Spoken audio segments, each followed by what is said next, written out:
Those who do not know what love is liken it to beauty. Those who claim to know what love is liken it to ugliness.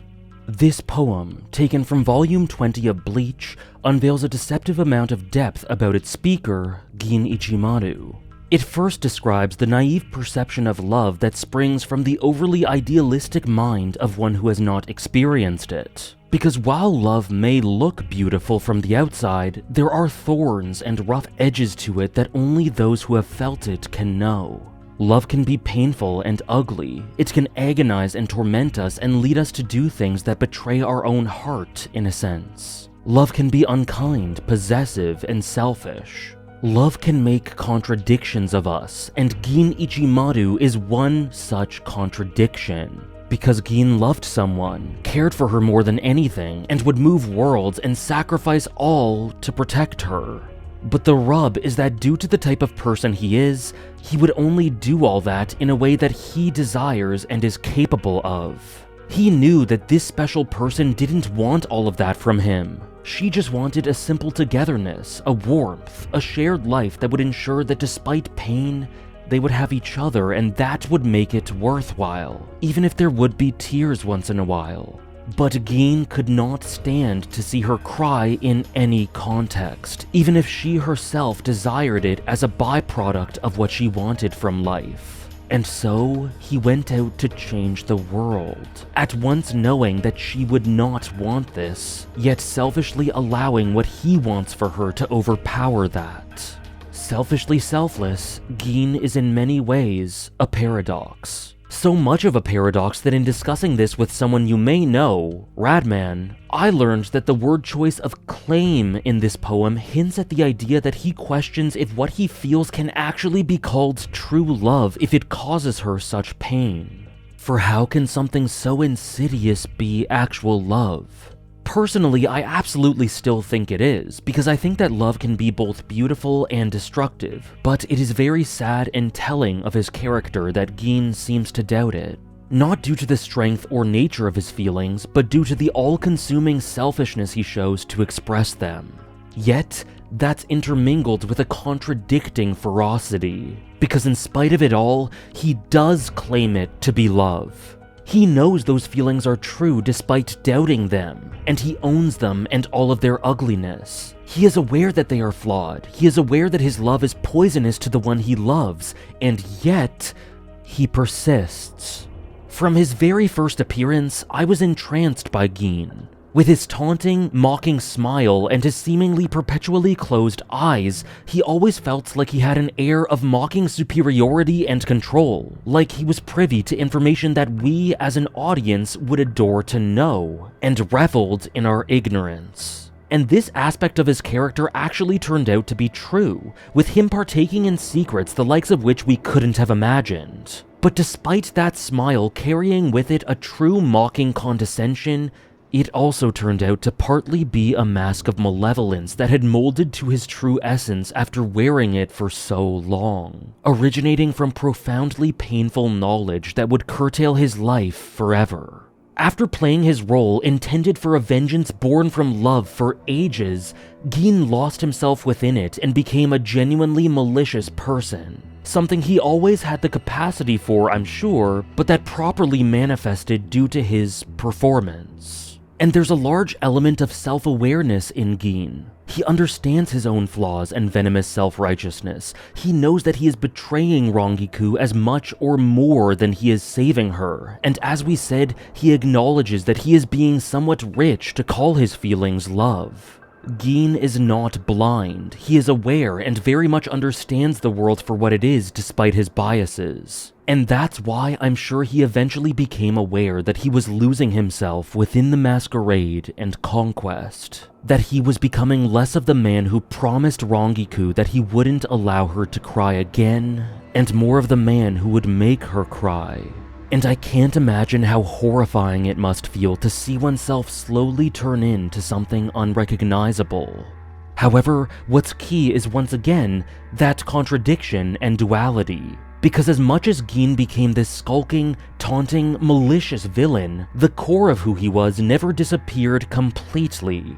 And while the vast majority of his screen time is dedicated to this darkness, the most hard-hitting of his moments portray the sad story at his core of a boy who simply resolved to save a girl at any cost. Because while Gin was consistently fun and engaging, throughout his earlier moments I was looking for some sort of hook to become truly enraptured with him going forward, some sort of deeply serious or emotional fragment to give him some extra dimensions. And I got exactly that with one of the most impactful moments in the story.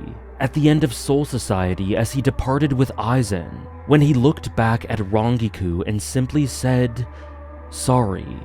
That tiny bit of emotion, loneliness, and sentimentality was all I needed to be hooked with bated breath at what he did from this point onwards, and it led into Gin becoming one of my favorite shonen antagonists of all time.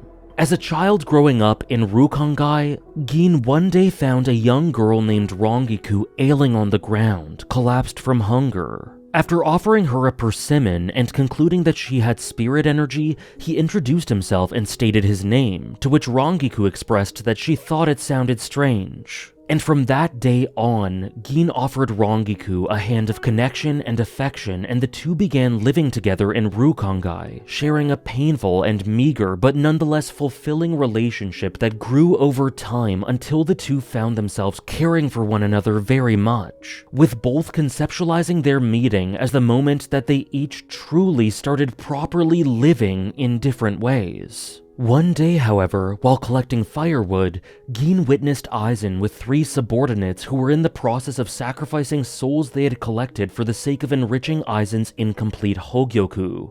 We then learn that Gin had, prior to meeting Rangiku, seen those very same 3 subordinates stealing a portion of Rangiku's soul for this purpose, leaving her adrift between life and death. So here Gin learned that Aizen was the boss, that his directives and orders had led to Rangiku experiencing immense suffering. And as a result, he vowed then and there that he would kill Aizen and rid the world of the malevolence that had hurt Rangiku, to make it a world where she would not cry. To this end, Gin joined the Shino Academy, with Rangiku following suit, to become a Shinigami and gain the power necessary to change the world. He then began a crusade of blood, pragmatically cutting his way up the ladder and catching Aizen's eye before being taken in by the latter. He donned the mask of the malevolent, cunning right-hand man, again, in some ways a bit too well, and adhered to Aizen's plots in order to get as close as possible to kill him, ironically becoming one of the few who got close to properly understanding the enigmatic man. But in the process, Gin became different than the boy who set out on this mission. Of course, he was distinctly mischievous as a child as well, but this was something else entirely. Gin became mocking, taunting, and scary, completely devoid of any significant connections outside of Rangiku and the man he so despised. He was unsettling to interact with the penchant for sarcasm and subtle deflections making him incredibly unreadable. Simply put, Gin became someone who was difficult to trust, and that became something he used for his amusement and to his own advantage for twisted ends, which was beneficial for his performance as the villain, but also sad considering the reason that he was doing this in the first place was for love. Because, in essence, Gin gave up nearly everything that makes life worth living for this, including his relationship with Rangiku, which made his life one defined for better or worse by this goal, defined by giving up on connection for the sake of pursuing Aizen. His Bankai, the Kamishini no Yari, is appropriately translated to God-killing spear, and sums up everything about him in deadly efficiency. It has a deceptive appearance of a short weapon, but in a blink of an eye it can extend up to 13 kilometers like a gargantuan serpent, richly communicating how much his entire being has become a complete deception with one god-slaying goal in mind, never allowing anyone to get close. But the clincher is that this Bankai can release a poison, a snake-like venom, that eats its victim alive in agonizing fashion from the inside out. Much like the way Gin might feel he's been eroded for the sake of his mission. And in that way, he is inviting his combatant to feel the same way that he feels, subconsciously attempting to quell his own solitude in a hellish manner. From top to bottom, Gin became a lying, self-serving, all-consuming snake, devouring everything including his love for the sake of a crusade that has turned him into something almost unrecognizable, demonizing himself and playing the role of a villain all these years, so disconnected from the reason that he began this in the first place. And yet, his one duty and desire, to kill Aizen, remained fresh in his mind the entire time. Prior to Ichigo, it can be argued that Gin was the closest anyone got to Aizen due to the latter's self-imposed tendency to keep people away. And this meant that not only did he perch himself on a knife's edge constantly, but he began to take after his prey. Aizen tread a lonely path, and so Gin followed him in doing so. He lived a life of one-minded pursuit and blood, and so in the portions of his life where there should have been warmth and nurture, Gin only saw cold utility and the back of a man shouldering all of the evil in the world in his eyes. And this made it so that Gin was not capable of seeing the world like most people do. After donning this villain persona for a time, he likely became incapable of conceptualizing his place in the world with a holistic, healthy courage. He likely couldn't feel a love that wasn't partly possessive and selfish since it was so embedded in this quest that he sacrificed so much for. He never grew from the idealized dream that he had, and so he never grew the perspective to understand another way despite knowing better. So he knew what was wrong with the world and he knew what he cared about, but he was never equipped with the tools to properly combat it because he never learned how to belong with people and connect with them and share burdens and allow himself to lean on them. In the end, all he had was his goal, destroying the reason he sought it in the first place. And yet when the time came, it ended in futility, with Aizen leaving him for dead.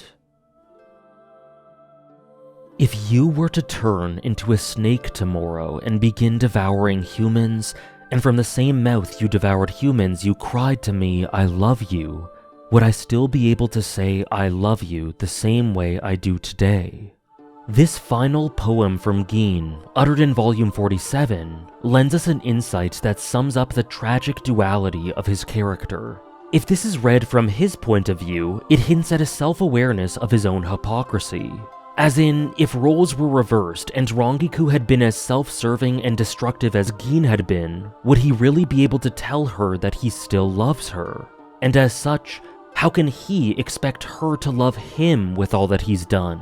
He would completely understand if she didn't love him anymore, and he would still continue if she didn't if it meant that she was spared from harm. But somehow, she does still love him. And I think part of the reason why is because he was never completely gone. While he was overtaken by so much darkness, there was always a knowing glance, a small line of emotion, to indicate that the boy was still in there. And that was enough for Rangiku to never give up on him. He is cruel, but also views his motive as a genuine, raw, toxic, and unpolished love regardless of any doubts, and he will not hear differently. He accepted that he was doing Rangiku a disservice by not letting her know his plans and shutting her out for her sake, and he knew that he was attributing to her something that she never would have wanted.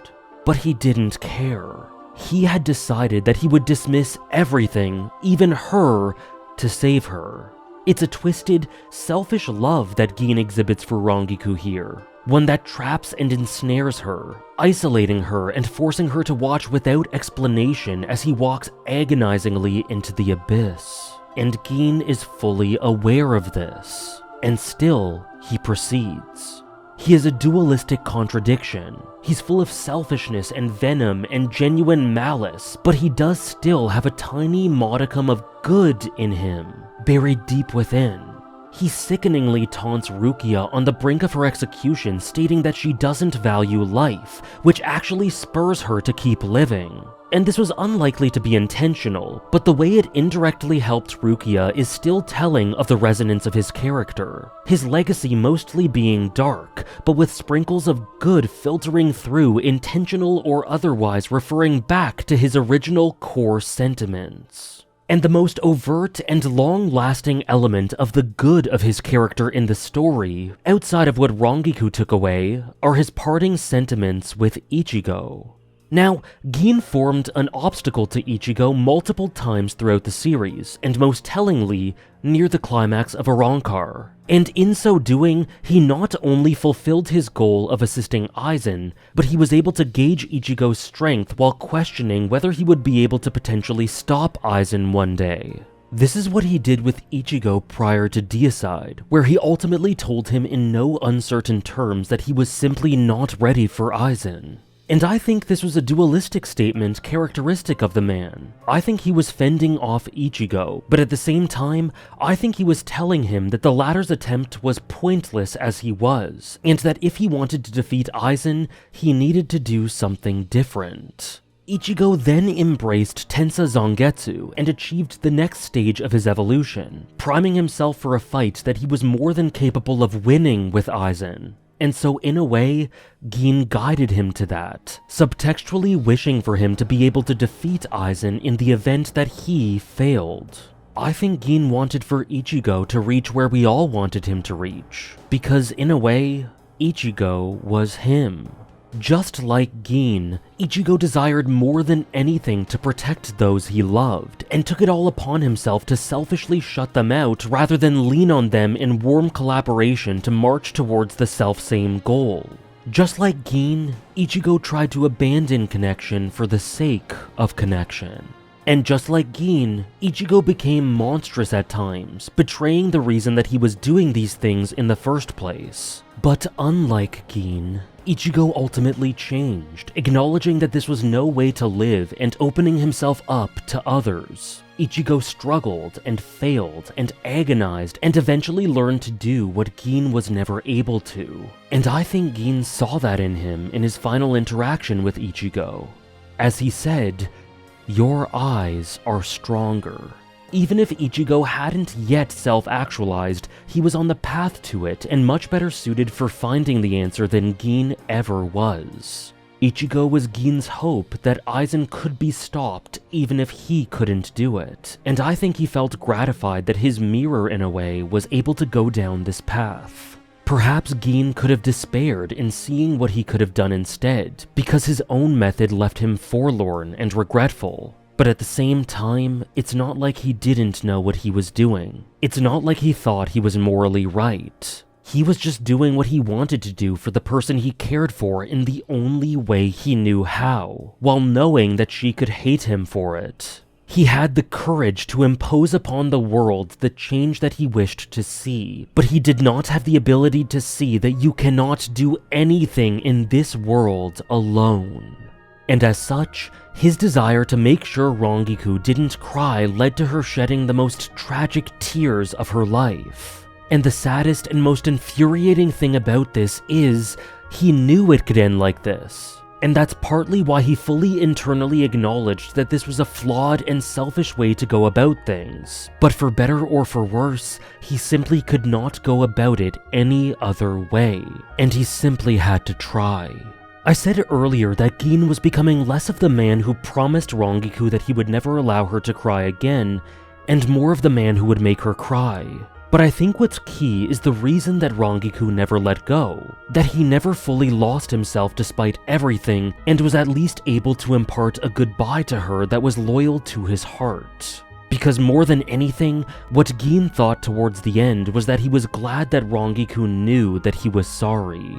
More than anything, the fact that he caused her such pain agonized him so, and he wanted her to know that he understood and knew and wished that things could have been different. I don't think he had the capacity to be different, but I think that he wished he did. And that's why his last interactions with Ichigo are so important. Ichigo shows him a sentiment that he had, but refined, matured, more open-minded, and with the capacity for long-term thinking rather than pure destruction that leaves all behind in its wake. I'm a snake, cold of flesh and devoid of heart. My tongue flicks back and forth, ever in search of new prey, and if I like what I find, I swallow him whole. And that he did. Gin, in reaction to the corruption, the twisted nature of the world that would cause such pain to his loved one, decided that his only course of action was to consume and bear it all. He viewed Aizen as the core of the world's evil and thought that the only way to smite the devil was to burn down the entire world. Himself, and in a way, Rangiku included. And even then, he still couldn't do it. It's hard enough to fell a god with the endless support of loved ones, but while shunning that support, while incapable of leaning on others, there isn't a chance. And this was Gin's blind spot. He had a reckless, one-minded bravery, but not a true, wholehearted courage. It would have been possible to fight against this world with others he held dear, but instead he isolated himself, mirroring the man that he sought to destroy. A core of Aizen's demonic malevolence is very much his paradoxical loneliness, as he desires the company of others yet keeps them at arm's length, mocks others for not understanding him and yet purposefully deceives, lacking in the warmth of mundane comforts yet placing himself above everything. And Gin took after this very loneliness as he trailed after him, getting closer and closer, trying to soothe Rangiku's pain but causing her even more in the process. The true answer to the way forward for his love would have involved letting Rangiku in and trying to protect her through a compassionate, giving, holistic love rather than a venomous one. But he was too carved by his own experiences and a lack of interpersonal interaction, too molded by brutality and blood, and too formed from solitude to be capable of that. I'm not sure if he understood that or not, but either way, he knew who he was and what his feelings were, and he knew he simply wasn't capable of going about this any other way. And as much as I doubt that he could have tried something different, he was sorry about that. But in looking at the eyes of Ichigo right before his end, I think he realized exactly where he went wrong through seeing someone in the process of a long, plodding journey towards getting it right. And I think he knew that Ichigo would be able to pick up his torch and help make the world one that would prevent Rangiku's tears, since that was something he could never do.